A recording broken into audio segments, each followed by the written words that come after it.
तो हेलो बच्चों, मैं आनंद शर्मा। हम स्टार्ट करने जा रहे हैं डिस्टेंस के साथ में अगर टाइम मिल जाता है। मतलब कहने का मतलब क्या, अभी तक हमने पोजीशन पढ़ी, पोजीशन मतलब डिस्टेंस पढ़ा, डिस्प्लेसमेंट पढ़ा। डिस्टेंस और डिस्प्लेसमेंट के साथ में अगर टाइम की भी एंट्री हम करवा देते हैं, डिस्टेंस और डिस्प्लेसमेंट के साथ में विथ रिस्पेक्ट टू टाइम की भी अगर हम यहां पर एंट्री अगर करवा देते हैं, तो फिर कहीं ना कहीं मजे आने वाले हैं। कहने का मतलब ये है कि जब रेशो में, डिस्टेंस के रेशो में अगर टाइम आ जाए, अगर टाइम और डिस्टेंस की जोड़ी अगर जम जाती है यहां पर, तो हमको एक नई टर्म मिल रही है जिसको हम स्पीड भी बोल सकते हैं और जिसको हम वेलोसिटी भी बोल सकते हैं। मतलब कहने का मतलब ये है कि डिस्टेंस अपॉन टाइम की अगर मैं बात करूं तो हमको स्पीड नाम की एक टर्म मिलने वाली है, और अगर हम बात करते हैं कि डिस्प्लेसमेंट अपॉन टाइम की, तो यहां पर वेलोसिटी नाम की हमको एक टर्म मिलने वाली है। मतलब आज का लेक्चर बहुत ही इंपॉर्टेंट है। आप अगर देख रहे हो तो नीट, जेई और बोर्ड के लिए ये वाला बेसिक भी है, और ये वाला जो भी आपका टॉपिक है आज का, वो बहुत ही अच्छे से हम न्यूमेरिकल की तरफ जाने वाले हैं। क्योंकि अब से हम नीट, जेई के पीवाईक्यू भी करने वाले हैं। आने वाले क्वेश्चन कैसे आएंगे, अभी तक पिछले 10 साल में क्वेश्चन किस तर्ज पर आए, उस पर भी हम बात करने वाले हैं। तो अभी सबसे पहले हम बात करेंगे तो कुछ ग्राफ समझने वाले हैं हम, यहाँ पर डेफिनेशन समझने वाले हैं और न्यूमेरिकल पे जाएंगे। न्यूमेरिकल बहुत बेसिक करूंगा अभी मैं। उसके बाद अब अगला जो इसके जस्ट इसके बाद वाला एक और टॉपिक आने वाला है एक्सेलरेशन, और उसके बाद में हम न्यूमेरिकल पर जाने वाले हैं इनके। ठीक है, तो सबसे पहले हम देखेंगे यहाँ पर कि यहाँ पर average velocity and average speed की बात करेंगे हम। यहाँ पर इंस्टेंटेनियस वेलोसिटी, इंस्टेंटेनियस स्पीड की बात करेंगे। यहां पर इतना ही लेते हुए अपन एक बेसिक से कॉन्सेप्ट में आते हैं। मैं हिंदी की अभी बात नहीं करता हूं, मैं नॉर्मली अगर हम बात करेंगे तो यहां पर होगा हमारे साथ दौड़ा। सबसे पहले एवरेज वेलोसिटी, एवरेज कहां से आती है? तो मान लो कि मैंने दो पॉइंट ले लिए, और इन दो पॉइंट में एक पोजीशन x1 है, दूसरी पोजीशन x2 है। पहला का टाइम t1 है, दूसरे का टाइम t2 है। अब मैं आपको ये समझाना चाहता हूं कि जब शुरुआत की बात होती है, किसकी बात होती है? शुरुआत की बात, तो उसको बोलते हैं अपन इनिशियल। क्या बोलते हैं? इनिशियल। और जब हम अंतिम शब्द की बात करते हैं, हम जब अंतिम शब्द की बात बोलते हैं उसको बोलते हैं अपन फाइनल। तो हम यहां पर जब बात कर रहे हैं तो ये क्या है? ये शुरुआती डिस्टेंस है, इसको इनिशियल डिस्टेंस बोलेंगे, और ये फाइनल डिस्टेंस है इसलिए इसको फाइनल डिस्टेंस बोलेंगे। ये इनिशियल टाइम है इसलिए इसको शुरुआती टाइम है इसलिए इनिशियल टाइम बोलेंगे। ये फाइनल टाइम है इसलिए, मतलब ए और बी पॉइंट में ये शुरुआती डिस्टेंस है, एक्स को डिस्टेंस माना हमने, टी को टाइम माना। ऐसे ही यहाँ पर फाइनल में x2 को हमने यहाँ पर क्या माना है? डिस्टेंस, और t को टाइम माना है। ये क्लियर हो गया? अब क्या है, फार्मूला ये बोलता है कि अगर हम टोटल वेलोसिटी में, सॉरी, टोटल डिस्टेंस में टोटल टाइम का हम डिवाइड कर देते हैं, टोटल डिस्प्लेसमेंट में टोटल टाइम का हम डिवाइड कर देते हैं, तो क्या होगा? द एवरेज वेलोसिटी निकालने के लिए हमको displacement divided by the total time. ठीक है, तो टोटल डिस्प्लेसमेंट कितना है हमारा? x1 और x2, और टोटल टाइम कितना है? t1 और t2। लेकिन होता क्या है, हमको निकालना है initial final displacement minus initial displacement divided by final time minus initial time. तो फाइनल डिस्प्लेसमेंट क्या था? x2 minus initial displacement x1, और final time t2 minus t1। और इतना नहीं लिखते हुए आप चेंज हो रहा है, मतलब क्या हो रहा है? x1 से x2। पोजीशन पहले क्या थी? x1 थी, उससे क्या चेंज हुआ? x2 चेंज हुआ। पहले शुरुआत में टाइम क्या था? t1 था, फिर क्या हो गया? t2 हो गया। सर समझ में नहीं आया, मैं समझाना चाहता हूं आपको। आप अभी जो खड़े हो, वो आप दिल्ली नाम की एक सिटी में खड़े हो, दिल्ली जिसको बोलते हैं अपन अपनी लैंग्वेज में, और एक मुंबई। मुंबई और दिल्ली दो पॉइंट है। पहला आप दिल्ली से चले तो वहां की पोजीशन जो थी वो x1 थी, और आप मुंबई पहुंचे तो उसकी पोजीशन x2 हो गई। जो दिल्ली में टाइम था आपका वो t1 था, और जो मुंबई गए वहां पर उसका टाइम हो गया t2। तो आपको जब इनका टाइम निकालना होगा तो मान लो, तो वो आपको फाइनल में से इनिशियल को माइनस करना, फाइनल में से इनिशियल को माइनस करना है। डिस्प्लेसमेंट ऊपर रहेगा, डिस्टेंस टाइम नीचे रहेगा, इन दोनों का डिवाइड करोगे अकॉर्डिंग टू इसकी डेफिनेशन, तो वहां पर आपको नॉर्मली आपको इसका डेफिनेशन मिल जाएगी। और उसके साथ साथ अगर अपन वी एवरेज वेलोसिटी निकाल रहे हैं तो आप इतना नहीं लिखते हुए x2 माइनस x1 और t2 माइनस t1, आप डायरेक्ट डेल्टा का मतलब ही होता है यहाँ पर कि आप क्या कर रहे हो, यहाँ पर डेल्टा का मतलब होता है यहाँ पर कि आप चेंज कर रहे हैं। इसका मतलब क्या होता है कि आप इतना नहीं लिखते हुए, कितना नहीं लिखते हुए, क्या आप x2 माइनस x1 मत लिखो और आप लिखते हो यहाँ पे डेल्टा x, आप t2 माइनस t1 मत लिखो और यहाँ लिख दो डेल्टा t, तो भी हम समझ जाएंगे कि ये फाइनल माइनस इनिशियल हुआ। मतलब क्या है कि डेल्टा का मतलब ही यहाँ पे चेंज होना होता है। क्या होता है बेटा, चेंज होना। तो चेंज मतलब कैसे होगा, फाइनल में से इनिशियल को क्या हो गया, ये माइनस हो गया, इसका मतलब ये हो गया। तो यहाँ पर आप इतना नहीं लिखते हो, आप डेल एक्स लिख सकते हो, यहाँ पर इतना नहीं लिख सकते हो, डेल टी लिख सकते हो। यहां तक क्लियर हुआ हमारी बात। अब क्या हुआ, अब समझो बेटा, स्पीड, स्पीड में डिस्टेंस आ जाएगा, बस क्या आ जाएगा, स्पीड में पाथ आ जाएगा या फिर डिस्टेंस आ जाएगा, बस बाकी वही की वही पिक्चर है। डिस्टेंस अपॉन टाइम, क्या आ जाएगा, डिस्टेंस अपॉन टाइम, ध्यान रखना। ठीक है, अगला अपन देखते हैं, स्पीड में कुछ नहीं करना, डिस्टेंस अपॉन टाइम याद रखना। स्पीड का formula is equal to, speed is equal to distance upon time. कितना डिस्टेंस है कितना टाइम है, बहुत इजी है, इसलिए मैंने उसको उसके ऊपर इतना लोड नहीं लिया। अब आते हैं अपन मेन पॉइंट पे। जब ग्राफ की बात होती है, जब किसकी बात होती है बेटा, ग्राफ की, जब ग्राफ की बात होती है, ये इसको एक्स मान लो, एस को, ठीक है। जब ग्राफ की बात होती है बेटा, जब भी ग्राफ की हम बात करेंगे उस कंडीशन पे क्या होगा, जब भी हम ग्राफ की बात करेंगे तो एक्स टी ग्राफ बोला उसने। अब एक्स टी ग्राफ क्या होता है, graphical meaning of average velocity. हम टॉपिक किस टॉपिक पे चल रहे हैं, graphical meaning of average velocity. समझना बात को, ग्राफिकल मीनिंग क्या है, ग्राफिकल मीनिंग का मतलब सीधा सा सिंपल सा है कि पहली बात तो ग्राफ के वे में वेलोसिटी को बताओ। इससे फायदा क्या होगा, इससे फायदा ये होगा आप आसानी से कहते ना कि बहुत सारी चीजों में जब आप आपका सब्जेक्ट कॉमर्स रहता है या आप इकोनॉमिक्स की बात करते हैं या फिर आप बीएस की बात करते हैं, उसमें सब्जेक्ट रहते हैं, वहां पर मैक्सिमम चीजें ग्राफ पर चलती है। क्यों चलती है, क्योंकि हम हमारे यहाँ के आंकड़े बता देते हैं कि किसके बाद क्या। ग्राफ से चीजें वास्तविक टाइम पर, प्रैक्टिकल टाइम पर, अगर आप रियल टाइम की जिसको बात करते हैं, रियल टाइम पे बहुत अच्छा समझ सकते हो। और आपका माइंड ग्राफ को अगर समझ गया तो पूरा का पूरी, मतलब आप कह सकते हैं कि 20 मिनट की कहानी 2 सेकंड में कंप्लीट करने की आप ताकत रखते हो या 10 सेकंड में कंप्लीट करने की ताकत रखते हो, समझने की। इतनी ग्राफ में ताकत होती है बेटा। ग्राफ अगर आप लोगों ने समझ लिया तो आपने पूरा थ्योरेटिकल, आपने ये महसूस कर लिया, ग्राफ मतलब ये कि आपने ये रियल टाइम महसूस कर लिया कि आखिर में चीजें चलती कैसे। ठीक है, ग्राफ समझो, ग्राफ का मीनिंग समझ लो। मैं बहुत आसानी से समझाना चाहूंगा आपको। मैं बात कर रहा हूं पोजीशन, मैं बात कर रहा हूं पोजीशन टाइम ग्राफ की, मैं बात कर रहा हूं पोजीशन टाइम ग्राफ की। पोजीशन मतलब डिस्टेंस, मैं बात कर रहा हूं पोजीशन मतलब आप किस पोजीशन पे क्या डिस्टेंस है उसकी बात कर रहा हूं।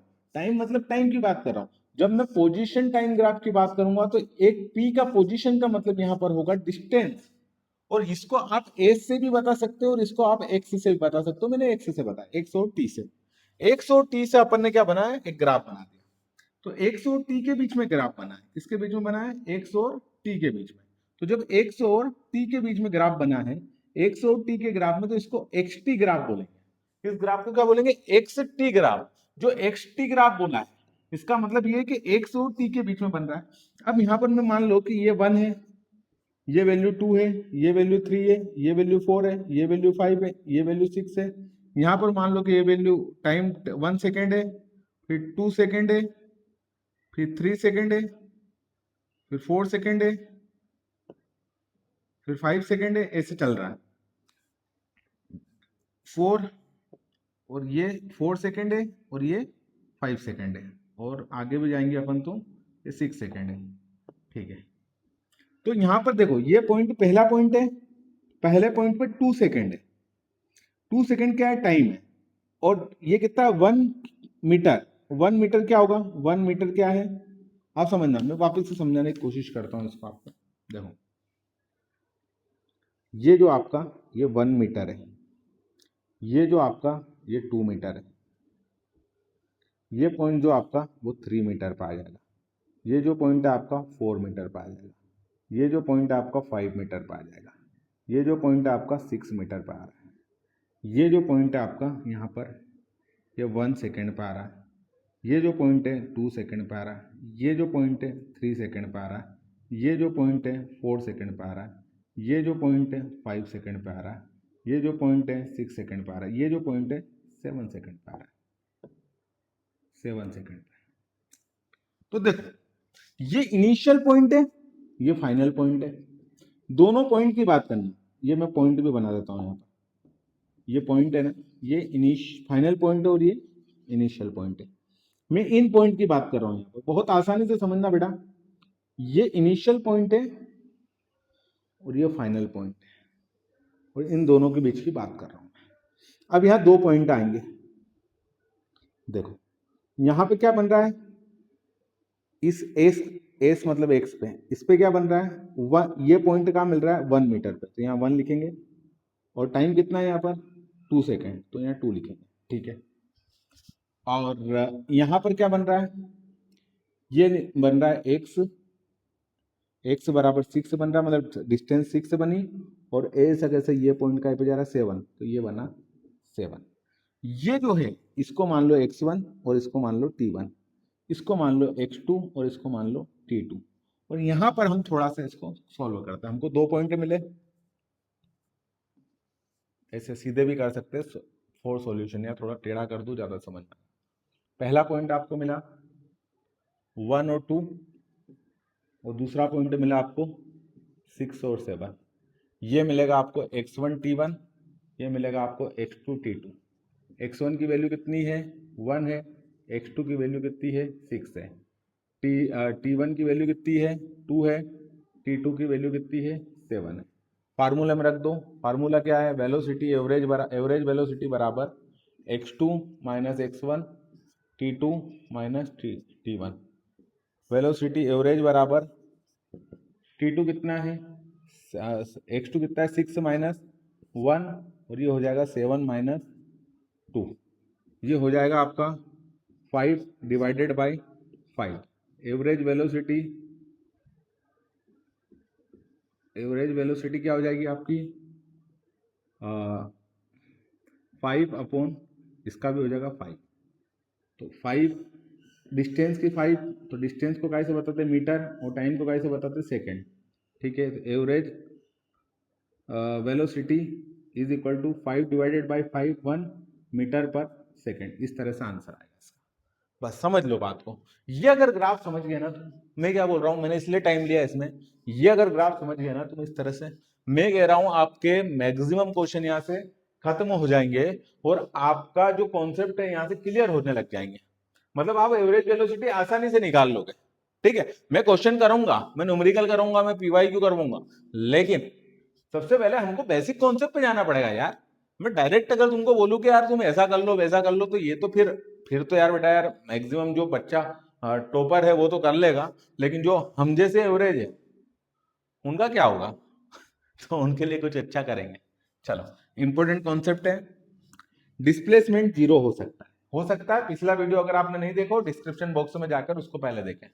डिस्प्लेसमेंट जीरो हो सकता है, ठीक है, डिस्प्लेसमेंट जीरो हो सकता है, देन एवरेज वेलोसिटी भी जीरो हो सकती है, ठीक है। डिस्प्लेसमेंट जीरो होगा तो वेलोसिटी भी जीरो होगी, ठीक है। लेकिन एवरेज स्पीड जीरो हो ये जरूरी नहीं। एवरेज स्पीड अगर जीरो हो सकती है, लेकिन हो हर कंसेप्ट में जीरो हो, मतलब इन दोनों का ये बोले कि मे बी जीरो और ये बोले मे बी जीरो, तो आप इसके इसके इन दोनों के हिसाब से ये नहीं बोल सकते हो कि एवरेज स्पीड भी जीरो है। यहाँ पर फंसाते कौन आपको, नीट और जेई का फेवरेट क्वेश्चन में एक माना जाता है, कॉन्सेप्ट है, क्वेश्चन नहीं फेंकेगा वो, और कभी कभी तो फेंक भी देता है, और अपने को लगता है कि यार इतना इजी क्वेश्चन, लेकिन ये कॉन्सेप्ट है कि अपने को क्या है कि डिस्प्लेसमेंट जीरो है तो वेलोसिटी जीरो हो सकती है, लेकिन स्पीड जीरो नहीं है। ऐसे यहाँ पर क्या होगा, जितना ज्यादा स्लोप रहेगा उतनी ज्यादा वेलोसिटी रहेगी। अब देखो समझो बात को, अब हम ग्राफ को थोड़ा सा और डीप में समझते हैं। मान लो कि हम एक्सटी ग्राफ जो बनाया हमने, अगर उसने बोला कि पॉजिटिव स्लोप है, अगर उसने बोला पॉजिटिव वेलोसिटी, ठीक है भैया। सर एक्स टी क्यों बना? देखो बेटा, वाई टी बनूंगा, x upon t is equal to क्या होता है बी। अब del v average is equal to delta x upon delta T.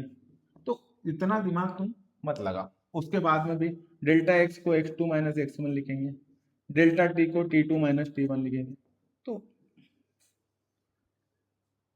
एक पत्ता खुलता है ना तो बहुत सारे पत्ते खुल जाते हैं, इसलिए मैं पत्ते नहीं खोल रहा था। ठीक है, फिर देखो, अगर नॉर्मली अगर अपन बात करेंगे तो इस तरह से आप क्या कर देना, पॉजिटिव ग्राफ को इस तरह से आगे बढ़ा देना। नेगेटिव ग्राफ कैसे बनाएंगे सर? नेगेटिव ग्राफ भी बना देता हूँ। नेगेटिव स्लोप कैसे बनेगा? तो आपको वही लिखना है एक्स और टी, और ये बना देना आप इसका नेगेटिव स्लोप। अगर आपको एक और बोले उन्होंने कि आप बनाओ हॉरिजॉन्टल लाइन या जीरो वेलोसिटी के लिए, कुछ नहीं करना आपको, वही लिखना है एक्स और टी, और आप यहाँ पर बना देना नॉर्मल ये, और लिख देना v इज इक्वल टू 0।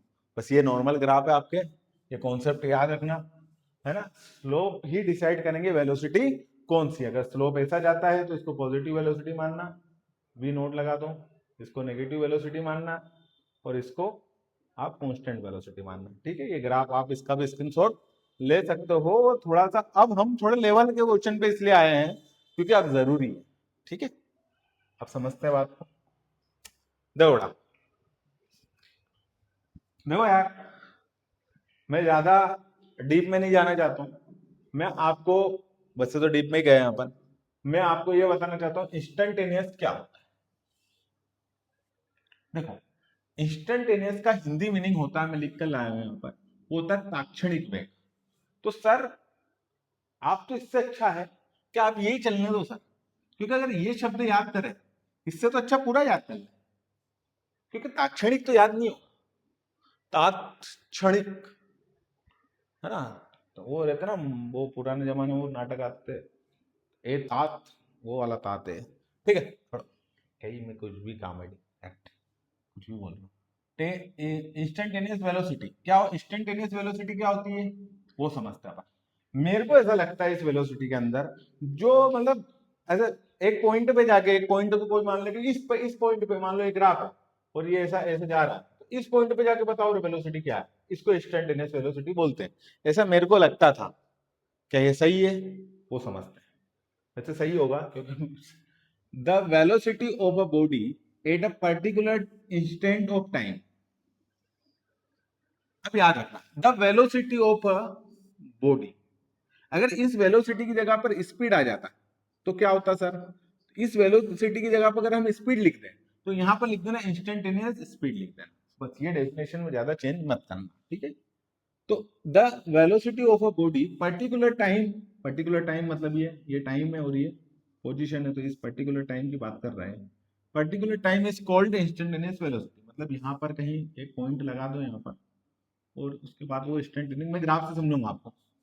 किसी निश्चित क्षण पर, किसी निश्चित टाइम पर, क्षण मतलब टाइम पर, वस्तु के वेग का ताक्षणिक वेग, वस्तु के वेग का ताक्षणिक वेग किसी निश्चित समय पे, इस समय पे, इस समय पे, कौन से भी एक पॉइंट पे जाके आपको किसी वस्तु का क्या निकालना है, ताक्षणिक वेग निकालना है। तो आपको क्या बताना पड़ेगा यहाँ पर, यहाँ बताना पड़ेगा आपको एक लिमिट नाम की चीज आ जाएगी। क्या आ जाएगी? लिमिट।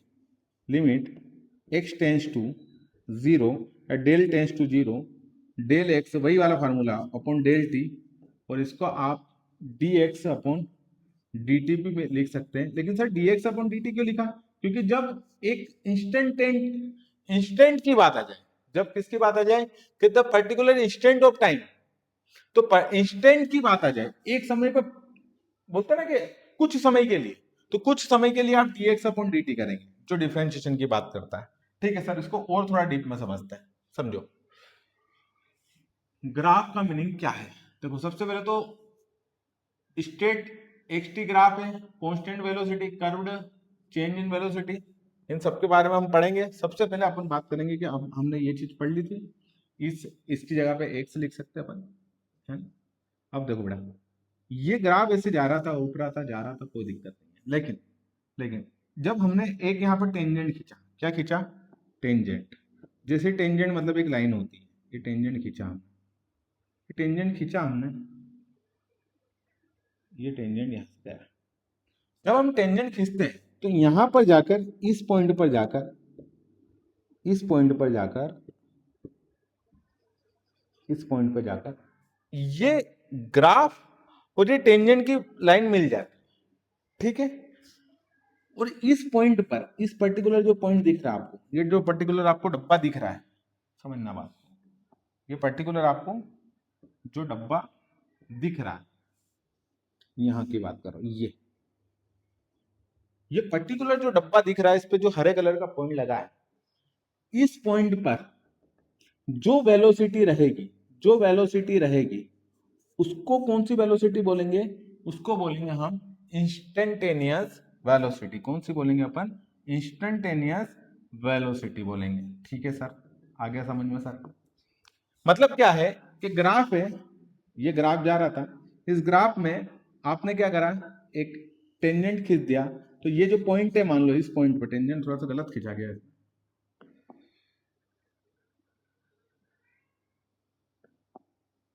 ये ग्राफ है और यहां से ये टेंजेंट खींचते, तो इस पॉइंट पे जाकर जो वेलोसिटी होगी वो इंस्टेंटेनियस वेलोसिटी होगी। इसको आप बताओगे इस फार्मूले से, जो फार्मूला है v is equal to limit t tends to 0 is equal to, और ये बता रही है कि इस पॉइंट पर जब t की वैल्यू क्या हो, 0 होगी, उस पॉइंट पर क्या होगा, तो उस पॉइंट पर ये होगा। इसके क्वेश्चन जब हम करेंगे तो ये और अच्छे से समझ में आएगा। अभी सिर्फ इतना ध्यान रख लो, किसी पॉइंट पर वेलोसिटी निकालना, इंस्टेंटेनियस वेलोसिटी बोलते हो किसी पर्टिकुलर टाइम पर।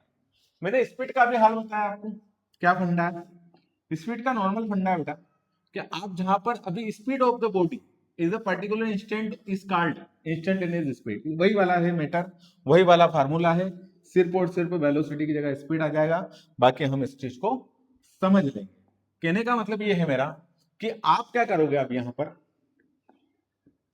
आप ये कर रहे हो बेटा कि आप यहां पर v समझ रहे हो, आप v के साथ साथ यहां पर u समझ रहे हो, आप u के साथ साथ यहां पर t समझ रहे हो, आप t के साथ साथ यहां पर जो आप समझे वो डेल्टा x समझ रहे हो, आप डेल्टा x या डेल्टा t समझ रहे हो, या फिर आप ये समझ रहे हो यहां पर बैठ के कि ये यहां पर ये फार्मूला क्या कर रहा है। हम थोड़ा सा इसको डीप में बात करेंगे कि ये delta t is equal to 0 जो होता है, डेल्टा टी टेंस टू 0, या फिर ये फार्मूले की बात कर लेते अपन, ये वाले limit t delta t limit tends to 0 del x upon del t की बात कर रहे हैं। इनका मीनिंग समझ लो। देखो, दो पॉइंट लिया आपने, एक पॉइंट ए है, दूसरा पॉइंट बी है। इस दोनों पॉइंट पे वेलोसिटी यहां पर रहेगी v और u। वेलोसिटी क्या रहेगी यहां पर? v और u। सर समझ नहीं आ रहा, v और u क्यों लिया आपने? वेलोसिटी v रहेगी एक और एक रहेगी u, एक u रहेगी और एक v रहेगी, और टाइम रहेगा t1 और t2। अभी तो सर यहाँ पर कुछ और एक से ले रहे थे, नहीं मैं इनका मतलब समझा रहा तुमको। u का मतलब होता है इनिशियल वेलोसिटी, याद रखना, उतार लेना। v का मतलब होता है फाइनल वेलोसिटी, t1 का मतलब होता है इनिशियल टाइम, t2 का मतलब होता है इनिशियल फाइनल टाइम। यहां पर आप जब बात करेंगे x1 की, x1 जो होगा यहाँ यहीं कहीं होगा पोजीशन, और x2 पोजीशन यहाँ होगी। ये हो गया इनिशियल पोजीशन या डिस्टेंस, x2 मतलब फाइनल पोजीशन या डिस्टेंस। उसके बाद में ये जो चीज है ये इंस्टेंटेनियस में ही यूज आएगी, जहां एट इंस्टेंट टाइम पर ये ग्राफ चल रहा था, तो यहाँ कहीं दिक्कत आ गई, तो वहां पर अपन समझेंगे इस चीज को। अब समझ लो, सबसे पहले हम बात करेंगे, ये सारी चीजें हमको समझ में आ जाती है, फिर हम बात करते हैं डेल एक्स आ जाए तो क्या करना। आपको कुछ नहीं करना, x2 माइनस x1 करना। आप बता दो सर डेल टी आ जाए तो क्या करना, आपको कुछ नहीं करना, t2 माइनस t1 करना। आप बता दो सर डेल v आ जाए तो क्या करना, आपको कुछ नहीं करना, v माइनस यू करना। सर v माइनस यू क्यों? देखो बेटा, इसका मतलब होता है final velocity minus initial velocity, u और v होता है। हाँ, आप यूज कर सकते हो, बुक की लैंग्वेज में भी ये होता है। तो इस तरह से हम अब जाते हैं न्यूमेरिकल की तरफ। जब न्यूमेरिकल की बात आ जाती है तो अगर हम बात करें कि यार आपको दे दिया यहाँ पर कि आपको एवरेज वेलोसिटी निकालनी, एवरेज वेलोसिटी निकालनी। अब एवरेज वेलोसिटी निकालनी है तो हमको फार्मूला आ जाएगा x2 माइनस x1 और y2 minus sorry t2 minus t1 में, इसमें घुस गया था मैं। एक ग्राफ बना दिया आपको, एक ग्राफ दे दिया यहाँ पर, एक पॉइंट दे दिया आपको, पहला पॉइंट दे दिया आपको यहाँ पर ये 5 है, मन से दे देता हूँ मैं, और ये 2 है, और दूसरा पॉइंट दे दिया बी पॉइंट आपको, ये 8 है और ये 6 है। तो आप ये देख लो, पहले तो इस पॉइंट पर जाना 2 और 5, और इस पॉइंट पे जाना 6 और 8। इनको, इस ग्राफ को यहाँ पर बना लेना, और इसको करना 2 और 5, और इसको करना 6 और 8। ये हो जाएगा x1, ये हो जाएगा t1, ये हो जाएगा x2, ये हो जाएगा t2। अब v average is equal to क्या हो जाएगा आपका x2 माइनस x1 और t2 minus t1। v average is equal to हो जाएगा आपका x2 6 है माइनस x1 2 है, और t2 8 है माइनस 5, ये हो जाएगा 4/3। ठीक है, तो इस तरह से भी आंसर आपके आ जाएंगे। अब हम न्यूमेरिकल की तरफ चल रहे हैं, इसके कॉन्सेप्ट क्लियर हो जाएंगे, लेकिन हमको एक्सेलरेशन पढ़ना है और रिलेटिव वेलोसिटी पढ़ना है इस मोशन इन स्ट्रेट लाइन के अंदर, ये बचा हुआ है। Thank you very much. और आपको कुछ भी नोट्स वगैरह चाहिए या फिर और भी वीडियो है तो वो आप चैनल पर जाकर देख सकते हैं, इसके डिस्क्रिप्शन बॉक्स में जाकर देख सकते हैं। Thank you very much.